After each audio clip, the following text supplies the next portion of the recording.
بسم اللہ الرحمن الرحیم۔ لیلۃ القدر یعنی کہ شب قدر، یہ وہ رات ہے جو اللہ رب العالمین کو بڑی پسند ہے۔ اس رات میں 12 نفل ضرور ادا کریں۔ یہ وہ نماز ہے جو اللہ کو بہت زیادہ پسند ہے۔ بہت سارے لوگ اس سے عدم واقفیت کی وجہ سے اس نماز کو نہیں پڑھتے، ساری رات وہ نماز نفل پڑھتے ہیں لیکن اس نفل نماز کو وہ چھوڑ جاتے ہیں۔ حالانکہ یہ نماز بہت ہی زیادہ اجر و ثواب کا ذریعہ ہے اور اللہ تعالیٰ کو یہ نماز بہت ہی پسند ہے اور اس کی بہت زیادہ فضیلت ہے۔ اور حدیث پاک میں آتا ہے کہ فرض نمازوں کے بعد سب سے افضل نماز یہ ہے، جس کے متعلق ابھی ہم پڑھیں گے۔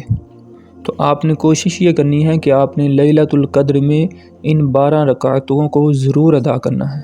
اس نماز کے پڑھنے کا وقت کون سا ہے، اس نماز کے پڑھنے کا طریقہ کیا ہے، اور ان نمازوں میں کون سی صورتیں پڑھی جاتی ہیں اور کیا نیت کی جائے گی، تو یہ تمام باتیں اس ویڈیو میں ہم سنیں گے اور ان کو سمجھیں گے۔ تو یاد رکھیں، لیلۃ القدر بہت ہی فضیلت والی رات ہے۔ قرآن کریم میں اللہ فرماتا ہے لیلۃ القدر خیر من الف شہر، لیلۃ القدر 1000 مہینوں سے بہتر ہے۔ حدیث پاک میں آتا ہے کہ جو اس رات سے محروم رہا وہ ہر قسم کی خیر بھلائی سے، نیکی سے محروم رہا۔ اس رات میں ضرور عبادت کا اہتمام کریں۔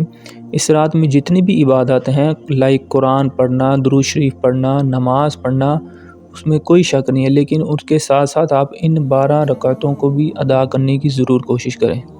اگر 12 رکعتیں نہیں بھی ادا کر سکتے تو کم از کم اس نماز کی 2 رکعتیں ضرور ادا کرنی ہیں۔ تو بات کرتے ہیں کہ اس نماز کا وقت کب شروع ہوتا ہے۔ تو اس کا وقت شروع ہوتا ہے عشاء کی نماز ادا کرنے کے بعد طلوع فجر تک، یعنی اس کو آسان کر لیں تو عشاء کی نماز کے بعد آپ اس نماز کو سحری تک پڑھ سکتے ہیں۔ جیسے ہی سحری کا وقت ختم ہوگا اس نماز کا وقت بھی ختم ہو جائے گا۔ تو اس وقت میں عشاء کے فرض ادا کرنے کے بعد صبح سحری تک آپ رات کے کسی بھی حصے میں یہ نماز ادا کر سکتے ہیں، اور اس کے علاوہ یہ نماز آپ 2 رکعت کر کے ادا کریں گے، یعنی 2 رکعت پڑھی پھر سلام پھیر دیا، پھر 2 رکعت پڑھی پھر سلام پھیر دیا، اس طرح 6 مرتبہ آپ نے سلام پھیرنا ہے اور 12 رکعتیں ہو جائیں گی۔ ہر 2 رکعت کے بعد سلام پھیر دینا ہے۔ اور اس نماز کے پڑھنے کا طریقہ بہت ہی آسان ہے۔ آپ نے 2 رکعت کی نیت کی، سب سے پہلے اب آپ نے اس میں ثنا پڑھنی ہے، سبحانک اللہم و بحمدک و تبارک اسمک و تعالی جدک و لا الہ غیرک۔